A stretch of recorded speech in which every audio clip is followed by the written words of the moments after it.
એ ટાટા ગ્રુપની સરનેમ ટાટા કેવી રીતે પડી એની એક દિલચસ્પ સ્ટોરી છે। નમસ્કાર। આપણે અત્યારે જે ટાટા ગ્રુપનું નામ જાણીએ છીએ, જે ગ્રુપ વિશે આપણે ઘણી બધી વાતો કરી છે, એ ટાટા ગ્રુપની સરનેમ ટાટા કેવી રીતે પડી એની એક દિલચસ્પ સ્ટોરી છે। આમ તો એની જૂની સરનેમ દસ્તુરજી હતી, એમના જે પૂર્વજો દસ્તુરજી કહેવાતા હતા, પરંતુ એ પછી ટાટા સરનેમ થઈ અને ટાટા આજે વિશ્વાસ અને ભરોસાનું બીજું નામ બની ગયું છે। તો આ ટાટા સરનેમ કેવી રીતે પડી એના વિશે હું તમારી સાથે વાત કરીશ। મારું નામ રાજેશ શાહ છે અને તમે જોઈ રહ્યા છો ગુજરાતના સૌથી મોટા ડિજિટલ ન્યૂઝ પ્લેટફોર્મ ખબર છે.com ને। ટાટા ગ્રુપની નેટવર્થ અત્યારે 33 લાખ કરોડ રૂપિયા છે અને 1868ની અંદર જમશેદજી ટાટાએ ટાટા ગ્રુપની સ્થાપના કરેલી અને આજે ટાટા ગ્રુપ 150 દેશોની અંદર પ્રોડક્ટ યા સર્વિસની તરીકે હાજર છે। 3 માર્ચ 1839માં નવસારીમાં જન્મેલા જમશેદજી ટાટાને ટાટાના સ્થાપક ગણવામાં આવે છે।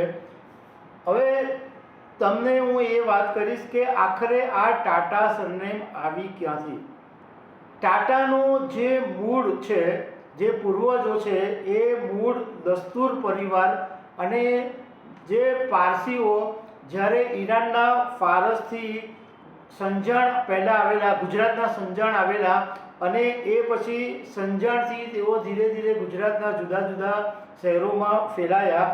1122ની અંદર પહેલીવાર પારસીઓ નવસારી આવ્યા અને એ જ વર્ષની અંદર પૂજારીઓનું એક ગ્રુપ છે એ પણ નવસારીમાં આવ્યું અને એ પછી ધીમે ધીમે કરીને નવસારીની અંદર એક પારસીઓની વસ્તી બની। પારસીઓ ધીમે ધીમે નવસારીમાં વધ્યા અને એ પછી નવસારીની અંદર ફાયર ટેમ્પલ, જેને પારસીઓનું પૂજા ઘર કહેવામાં આવે છે, અને ટાવર ઓફ સાયલન્સ એટલે અંતિમ ક્રિયા માટેનું જે સ્થળ હોય એ પારસીઓ માટેનું, એ ટાવર ઓફ એક્સેલન્સ એટલે 2 મહત્ત્વના સ્થળ નવસારીની અંદર બનાવવામાં આવ્યા। હવે જે પારસીઓના જે મૂળ પૂર્વજ હતા એ ફાયર ટેમ્પલની અંદર પૂજા કરતા હતા અને પૂજારીઓને પારસીમાં દસ્તુર તરીકે કહેવામાં આવે છે અને જમશેદજી ટાટાના જે પૂર્વજો હતા એ પણ દસ્તુર હતા, એટલે મંદિરમાં પૂજા કરવાનું કામ કરતા હતા। હવે જમશેદજીના જે પિતા હતા એ નસરવાનજી ટાટા એ નવસારીમાં રહેતા હતા અને એમણે નાનો મોટો ધંધો શરૂ કરેલો। જમશેદજી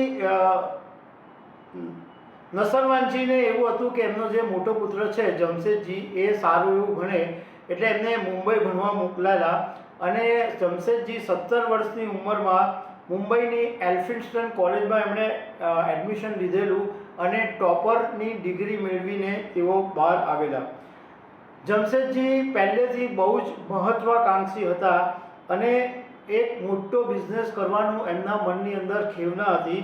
તો પિતાએ એ જમાનાની અંદર, નસરવાનજી ટાટાએ એ જમાનાની અંદર જમશેદજી ટાટાને 21,000 રૂપિયા આપેલા। એ જમાનામાં 21,000 રૂપિયાની વેલ્યુ બહુ બધી હતી। 21,000 રૂપિયા એટલે બહુ કહેવાતા હતા। જમશેદજી ટાટાએ ટાટા ગ્રુપનો જે બિઝનેસ શરૂ કર્યો એ પછી તો આખી હિસ્ટ્રી બધાને ખબર છે, પરંતુ ટાટા સરનેમ કેવી રીતના પડી એ વાત કરું તો જમશેદજીના જે પૂર્વજો હતા, જે દસ્તુરો કહેવાતા હતા, એ બહુ ગરમ મિજાજના હતા, બહુ ગુસ્સેવાળા હતા। ન્યૂઝ 18ના એક અહેવાલની અંદર એવું કહેવામાં આવ્યું છે કે આ જે જમશેદજીના પૂર્વજો હતા દસ્તુરજી, એ બહુ જ ગરમ મિજાજના ગુસ્સાવાળા હતા, એટલે ગુજરાતીમાં ગરમ મિજાજના જે વ્યક્તિ હોય એને ટાટા કહેવામાં આવે છે। એટલે એમ દાખલો આપીને કહેવાય કે જે ગરમ સ્વભાવનો માણસ હોય એને એવું કહેવામાં આવે કે તારો સ્વભાવ તો બહુ ટાટા છે। હવે આ જે પારસીઓ દસ્તુરો હતા એ બહુ ગુસ્સો કરતા હતા, એટલે એમને પણ ટાટા કહેવામાં આવતા હતા, આ તો બહુ ગુસ્સા ટાટા ટાટા છે આ તો એમ. અને એ રીતના પછી ધીમે ધીમે કરીને ટાટા સરનેમ પડી ગઈ. તો દર્શક મિત્રો, આવી અનેક વાતો સાથે અમે તમને મળતા રહીશું. Thank you very much.